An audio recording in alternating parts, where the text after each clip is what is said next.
from 2018. Yep. Hellraiser Judgment.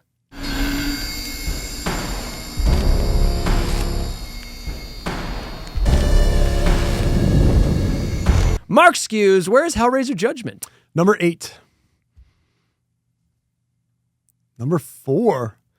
Wow. I kind of like this one. Yeah. I like it. This would be my Hellraiser Inferno. Yeah. It's definitely in that group. It's different. Yeah. It's very. Yeah. Remember what you said? So you said if they just done Hellraiser Revelations and just been like, let's take this and just give it to some film student and whatever he comes up with, let's see what that is. Yeah. That's what this feels like. Yeah. So this is another example where they had to maintain the rights. Yeah. So they're like, we got to put out a movie. And it feels like they gave it to some director that had a vision. Yeah. He had a vision. It wasn't, they didn't give him the resources to fully do that. Unfortunately, he couldn't pull off his full vision, but there's a lot of neat things in it. And I kind of really like it. Like I like the concepts in it. Let's get into it. Yep. So it opens with something new to the franchise. Pinhead having a conversation with another Cenobite. This is interesting. So like we got the scene with him and Angelique in Hellraiser Bloodline. But this is a different. This is kind of like a curtain pull. We're kind of in the hell world. Yeah, it's like a business meeting almost. Yeah. That's different. I don't know. I liked it. It was kind of refreshing. So he's talking to presumably another Cenobite, and they're talking about basically like, what should the role of the Cenobites be in the age of modern technology? We're in 2018 now, right? We got smartphones and shit. So Puzzle boxes just aren't attracting attention anymore. How do we advertise ourselves better? Right. Yeah. It was interesting. That's how it opens. Then we cut to this man hiding out from something. A mysterious letter shows up. And it says that how does he word it? Somehow it's basically just like he gets the letter and it's like go to the address and something like your redemption is here or something. It's some guy hiding out. You don't really know what's going on, but he receives a letter and it's basically like go to this address to be saved or some shit. For some reason he does that. He goes to the place and the door opens up and we hear a voice say, "So good of you to come. We have such sights to show you." Mr. Watkins, so good of you to come. We have such sights to show you. Please, step inside. But it's not Pinhead's voice, which is interesting. It's somebody else's voice. He's then yanked inside, and a humanoid-looking creature with large black glasses covered in deep cuts, a Cenobite perhaps, begins to talk to him casually and wants to interview him. The Cenobite creature, known as the Auditor, begins to ask him questions that reveal the man is some sort of a child murderer, and basically he's like interrogating him, and the guy's like professing his sins, and the Auditor is then typing up the man's sins onto like an old-fashioned typewriter. Yeah. After the interview is over, another creature shows up, but it's like actually just a man. It's like this big, fat, schlubby, gross-looking guy, and he's called the Assessor. Yeah. And then the Assessor takes the pages that the Auditor typed out, puts them on a plate, and then he takes out a bottle of, what does he use for seasoning, Mark? Do you remember? I don't. He takes out a bottle of children's tears. Oh, is that what it was? And that's what he uses to flavor the pages. He then begins like eating the pages, but he's like joyously eating the pages. He then pukes up whatever he just ate into a funnel, which then feeds into a trough where 3 half-naked women with mutilated faces stick their hands into the mush before judging the man guilty. Yep. What is happening? This movie does shit. Either you're on board for this or you're not. And I can totally see why somebody would just absolutely hate this movie because, and I should hate this movie because I hate artsy fartsy shit. This is the David Lynch entry in the series. This evolution in particular is way out of left field. Like especially since there has been no reference to the Stygian Inquisition up until this point. I'm not saying I don't like it. I'm just saying that in a Hellraiser movie, it feels a little out of place at this point because we've never seen anything like this, and we didn't know that this sort of sect of hell existed, right? Right. So, but this is a very different interpretation. that's right. Yeah. I don't even know if this, like, so I said the series really only has one reboot / remake, and that's the next entry we're going to talk about, which is the 2022 remake. You almost could consider Judgment a remake. It's almost a reboot. It doesn't tie to any of the other entries. Yeah. It kind of is its own where is it? It's right here. It's kind of its own standalone thing. I didn't call it a reboot, but it kind of is. Like you could say this is the first time the series rebooted into something new. Because it is very new. This has a very specific take on what the Cenobites are. Yeah. Pinhead has a much smaller importance in this one. But kind Yes. yes and no. Yeah. Yes and no. The Cenobites play an important role in something. Yeah. In a larger thing, which this is the first time this franchise Yeah. really went this far. Yeah. So the man who's judged guilty is then torn apart by a creature wearing spandex and a gas mask. And we cut to the opening credits, which is like this slick credit roll of like paper burning and the auditor like typing on the typewriter, and we get like flashes of the kill room. And I wrote down, yeah, bro, get wrecked. Finally got some good opening credits. That's why you rated it so high. Just right? the opening credits alone. Yep. It almost was number one just on these opening credits. Just on that. The opening credits are superior to the They're pretty original. good. Yeah, Yeah. they're quite good. So we then cut to some trashy drunk chick returning home to find a bunch of candles and her light's not working. A masked man then attacks and kills her, and we cut to two detective characters, our main protagonists, brothers Sean and David Carter. Yep. They head to the scene where the woman was just killed, and they investigate this like artsy crime scene that like it's laid out like something out of like Seven. It's like clearly from like a serial killer. Yeah. It's like there's like messages and clues and everything all over the place. It's like an art scene, you know. I have it in here. Reminds me of Seven. This is just a murder mystery detective story. There's a reason that reminds you of Seven. Yeah. We're about to get to that. Then something heinous happens, which I was like, oh, that's heinous. They start hearing this weird noise, and they find inside the woman's stomach, someone sewed her dog. Yeah. The dog is still alive inside her stomach cavity. She's dead. But the dog is still alive. Yeah. That's pretty vile. Yeah. That's something, man. That's some stomach churning shit. The brother detectives then meet Christine, who is like this third detective that's been assigned to work with them. And the brothers are kind of like, we have our own way. We don't need your help. Yeah, they're not really sure why she's been assigned to their case. Yeah. And she doesn't clarify. Oh, the film doesn't really make that clear either. The brothers then have a theory that this latest killing is the work of a killer they're calling the Perceptor, whose killings are all based on, you just mentioned Seven. 7 Deadly Sins? It's the 10 Commandments in this one, but it's the same shit, which, why?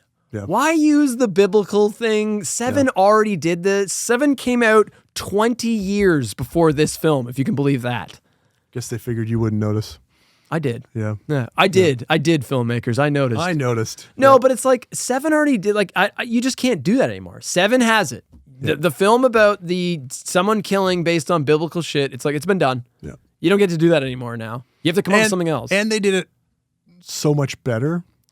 Whereas, like, I think if this movie had come first and it sucked, then like 7 could come in and be like, all right. Yeah, but 7's so competent and so well made that, Oh, I am a little disappointed that we're having detective characters again. It was a little disappointing. I'm like, Yeah, I mean, I guess the only explanation for that is you got to have somebody. It's either going to be a detective or a reporter, but it's got to be somebody that's looking into something, right? Because it's not going to be Jim, the guy that bags groceries down at the local grocery store that's going out of his way. Like, there's got to be some kind of driving force that's pushing them to know more. I just want to follow a Frank character. I just want to follow a JP Monroe character. Right. Like I don't like is that right. I think following a Frank character would have been so I think like talk about Kirsty in the original. Like I would just want to follow a Frank character, someone that's like he's looking for something and then he gets in over his head. Yeah. And that could be the film. Or you do the film that Kirsty runs into the Cenobites and trying to get away from it. It's like there's two different ways to do that movie, and the original kind of fucks it up by like mixing those two. Yeah. By the way, have you said your number one yet? Nope. No. I knew. I figured before. Yeah.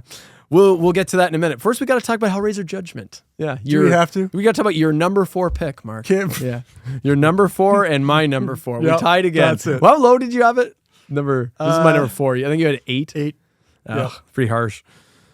Meanwhile, while the investigation's going on, they like find more fucked up crime scenes. There's like they find like all these severed arms in a playground. Yeah, near like jars of blood. I'll give them some credit. They had like no budget written on the fence or something. Yeah. I mean, they had like no budget for this movie. It's very clear. So like they're trying to give you these elaborate crime scenes, but they don't really have the money to do it. Meanwhile, we keep getting cuts to Pinhead in the Hell world, and it's almost like he's like sitting on a throne. And he's like watching all of this play out like some kind of overseer. Yeah. He's like an omnipotent being. So first time we saw Pinhead in this style. Almost like a god.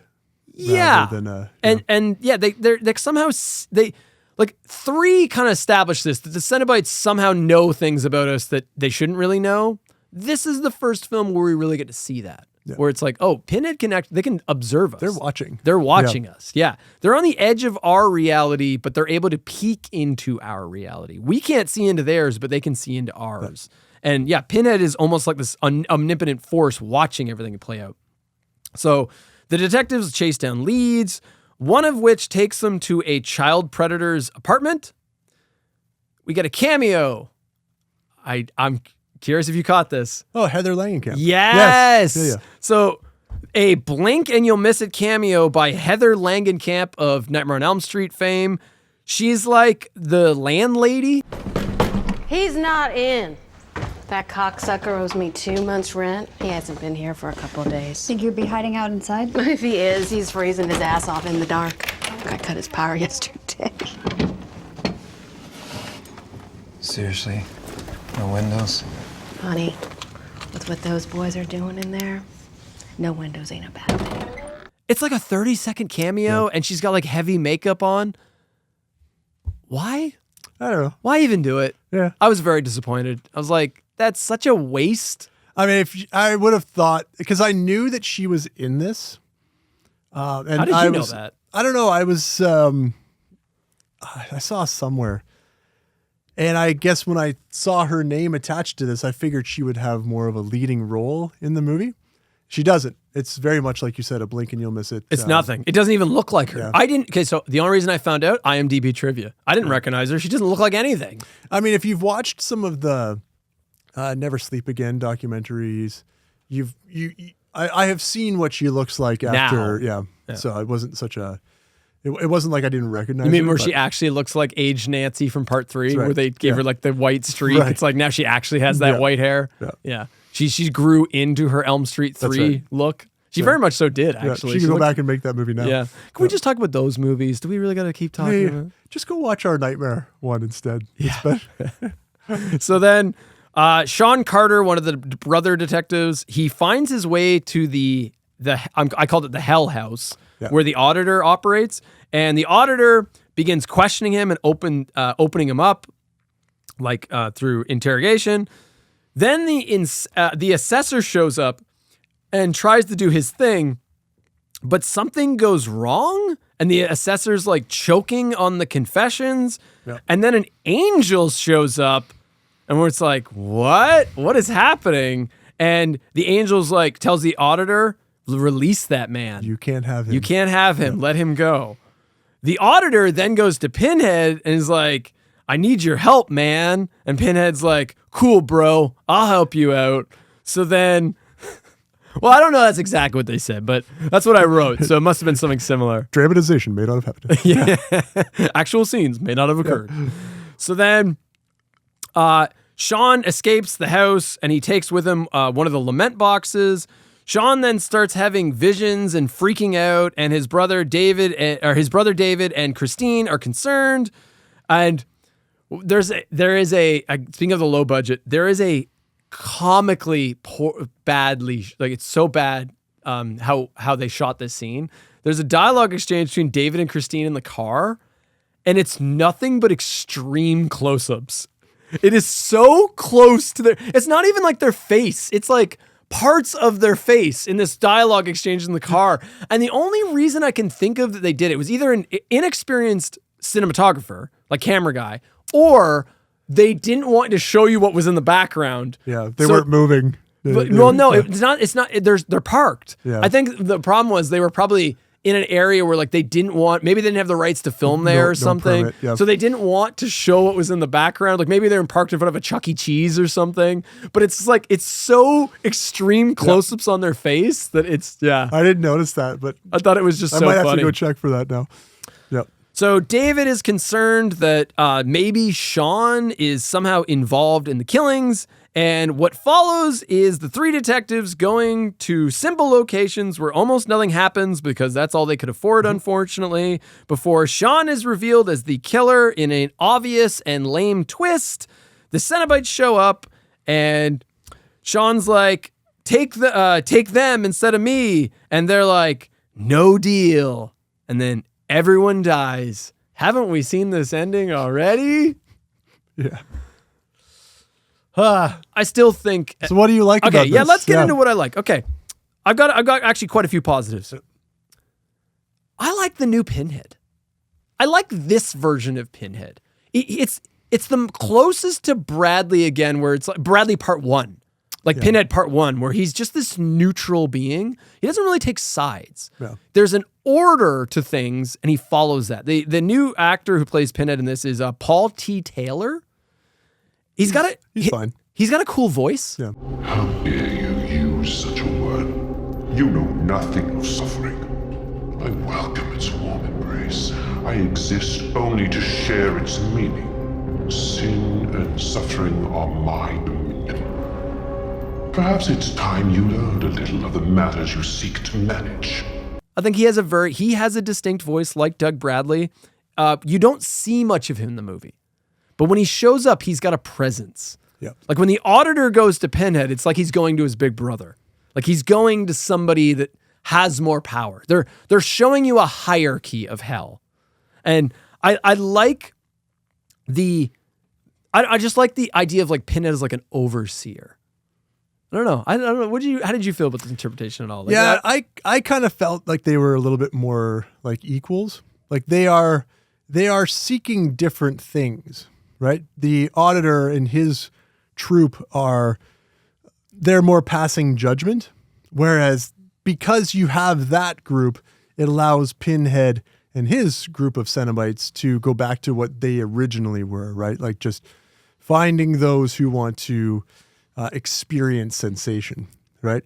Up until this point, those two things had kind of started to mesh together.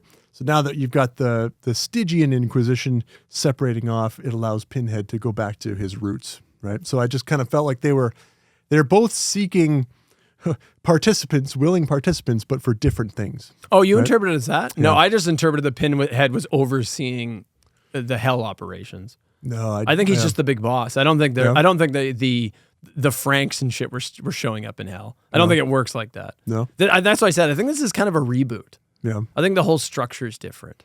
So I like this. So we get a whole new hierarchy to hell. Hell has order all of a sudden. So the biggest thing is this is the first time the series, they kind of hinted this like in Inferno and all those ones where it's like, oh, it's your punishment. This is the first film where they're like, no, the Cenobites' hell world is actually hell. That's our hell. Like we're talking biblical heaven and hell. We have an angel in this movie. She answers to God. Pinhead Yeah, I is guess so. Pinhead is not Lucifer, but he answers to like he is a higher up in hell. So it's the first time in the series we're getting like this is the most religious of them. Oh, absolutely. Yeah, and but it's an Yeah. inch. I like this take because it's different. And then when you find out what happens to his brother and his wife, and that they do get dragged off basically to hell, chain hooked to hell, then yes, that would make sense that they Pinhead and Yeah, this guy are working they're together, yeah. agents of hell. Yeah. That's what. So the whole auditor process. That my interpretation was that's supposed to judge somebody's soul yeah. in this weird artsy fartsy way. But that's the way. So like, let's talk about the new creatures we get. The auditor. It's actually played by the director. Yeah. Gary J. Tunnicliffe. Tunnicliffe. He's awesome. He is. I fucking love this character. This was almost my favorite Cenobite. Yeah. But he's not. I don't know that he is a Cenobite. That's the thing. But he is so cool. It definitely has some Mary Sue going on here. Like he's creating this movie and he wants to put himself in it. And I don't mind it if he does a really good job, and he does a really good job. It's okay. Yeah. Yep. Did you know that I love his look? His design is awesome. He's like all scarred up and he's got like these big thick glasses and you can't see his eyes. Yeah. Did you know that this was an alternate design for Pinhead they originally considered? Oh, I didn't know that. Yeah, so they decided to. So there's a universe where this is what Pinhead would have looked like. It's interesting, and I think it works. It's very striking. Yeah, it's different to the Pinhead look, but it still kind of has that bald, scarred up look. Like you can totally see this as an alternate design. He also acts like Pinhead. Clearly, this is a place where the rules of your world do not apply. And obviously, I am a man for whom pain is nothing more than a common currency. I will spend some on you, if you like. Death, love, hate, all manner of emotions. They are a conduit to the unimaginable.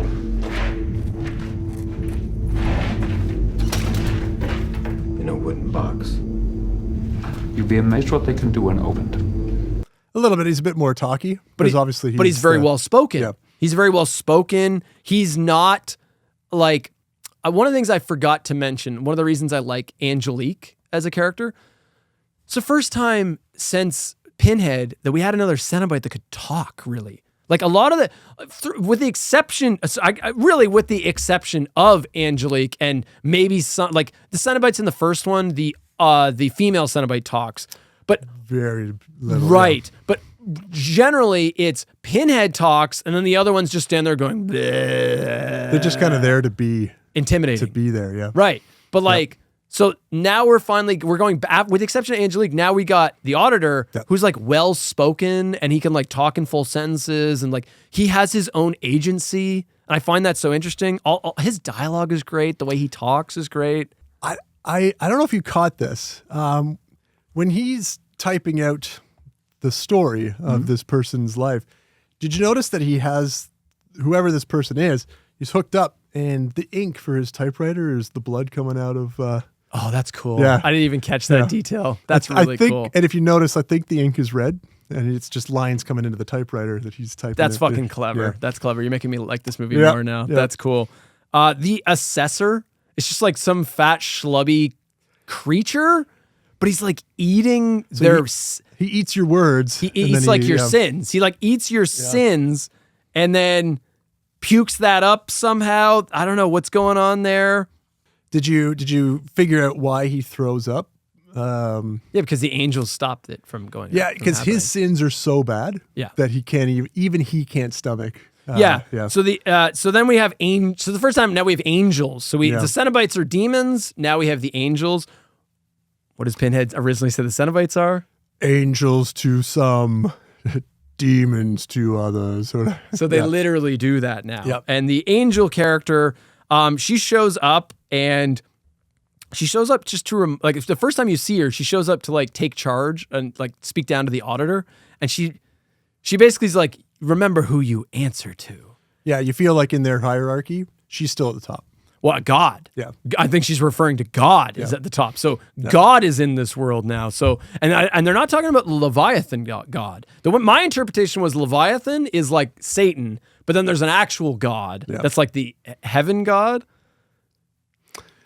Yeah. Yeah, she might be the most evil character of all, though, which is interesting. Yeah, I don't really like the ending, but it's okay. So what happens is like, basically, Sean is a horrible serial killer who's been killing people based on the 10 Commandments, and heaven wants him alive. Yeah. They don't want the Cenobites to take him because heaven likes that he's spreading religious fear amongst people. So they want him active killing people to basically instill fear in the masses. Yeah. And because like his victims based on the 10 Commandments are people who have sinned.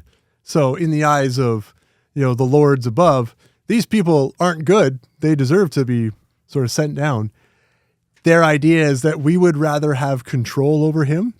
So keep him doing what he's doing, right? You can't take him. Interesting. It's interesting interpretation. I like that. So then she shows up and she's like, you can't have him. And then Pinhead's like, all right, fine, I will send him back. And then in probably the most comical scene in the movie, he gets sent back and then he just gets instantly shot and killed by the female detective. Yep. So then he died anyways. Then the angel gets pissed off, like, you knew that was going to happen. Exactly. Yeah. And then Pinhead tears her apart. Yep. And basically starts a war with heaven. And then he gets immediately punished for that. Yeah. And this is the first time where we see Pinhead get fucked up. Do you remember what happens? It's actually kind of funny. Yeah, he gets basically sent back to Earth as a homeless man. As a human. Yeah. He is immortal. Yeah. Yeah. And the auditor kind of warns him, like, do you realize what you just did? Yep. And at Pinhead's punishment, this is how the film ends. It ends with him as a vagrant on the street, and he's stripped of all of his powers, and he's just a mortal man. And he's still scarred. Yeah, and he's like, no. Yeah. And that's how the film ends. Yeah. I didn't mind that. Yeah, it's okay. It's kind of clever. Yeah. Let's talk about some shit that sucks. The characters. They all suck. Like, literally, other than, like, the auditor is awesome. Pinhead's awesome. Like, they're all kind of interesting. The main protagonists suck shit. Yeah, in a movie franchise where your human characters should be the focus, they kind of let us down. They have, like, no development. I don't know anything about these people at all. There's, like, some little thing where it's, like, Sean has PTSD from the war or something. Yep. Which, every time I hear, like, from the war, I'm like, what war? Like, there's always a war. Well, they don't mention it, so it's timeless. Yeah, exactly.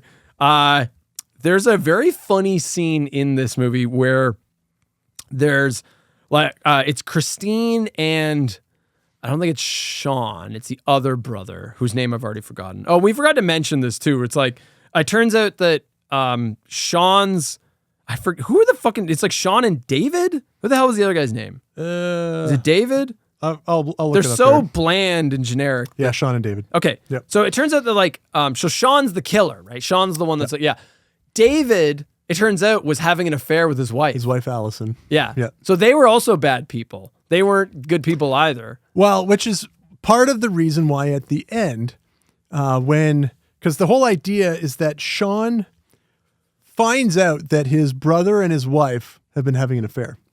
So he wants to bring them together, get them to open the box and have the two of them get taken away, right? And then there's this part at the end where essentially the plan kind of backfires because it's like, oh, they're still going to get taken because they opened the box and they're terrible people. So they both get chain hooked out of there. But, Sean, you're still an awful person. You can't, you're still going to get subjected to this as well because you're the worst of them all. Right. So the funny scene I'm talking about was it's like halfway through the movie. It's David and Christine, I believe, and they go to like the forensic guy, and he's like this short, like Shelby looking little funny guy, and he's like the pathologist, right? And they're asking him questions, and the pathologist guy, like, he starts coming on to Christine, and he's like, "Are you single?" And she's like, "You're kidding, right?" Yeah. I haven't seen you around here before. Yeah, I was just assigned to the case. Yeah. Single? You're kidding, right?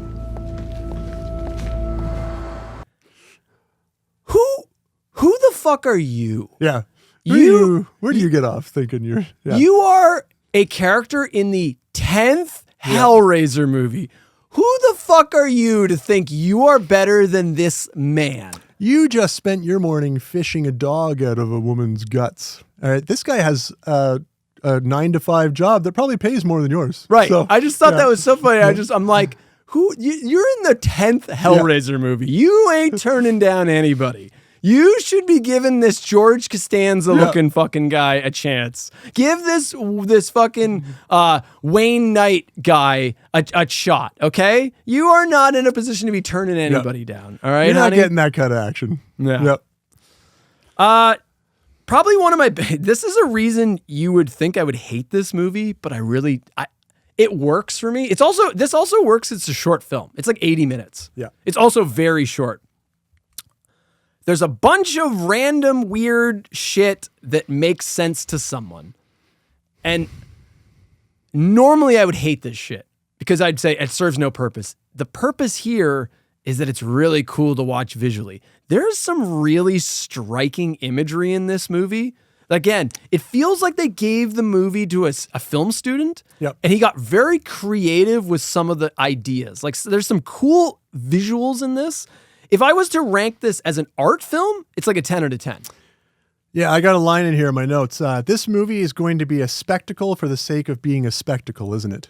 Yeah. But it's got, I don't know it was for the sake of it, but like, it's definitely it's captivating to watch. Yep. So like, the whole audit process is so interesting. Yeah. You know, like typing out someone's sins and then a creature literally tries to digest it to come up with a judgment on you. Yeah. And then you've got these weird angel-esque creature, demon things. Yeah, I think they don't have eyes, so they can't see. And they feel judge. your sins.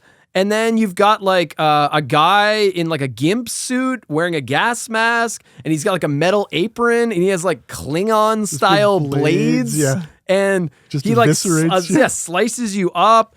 And then there's like a shot of like blood fountains pouring out onto the demon chick's tits. Yeah. I'm like, there's some wild shit going on in this. The tongue bath scene where like they clean Sean and they're the like old ladies, and they're like licking his body. Yeah. I'm like, there's some really neat stuff. I think all the prosthetic work is great too. Yep. I think everybody looks good. Pinhead looks great. The Auditor looks fucking awesome. The angel chicks look good. Some really cool visuals, really solid. You look at this and you look at this. Yeah. You know what I'm saying? It's definitely, So it ranks high for me because I appreciate the amount of effort that it went into it. It's its own unique creature. It really feels different from the rest of the series. It goes for an interesting approach of like, what if this hell world that the Cenobites were in was actually our hell? Yeah. That's actually the hell. And heaven actually exists in this. And that's kind of a neat idea. We get new creatures in this we got a new hierarchy.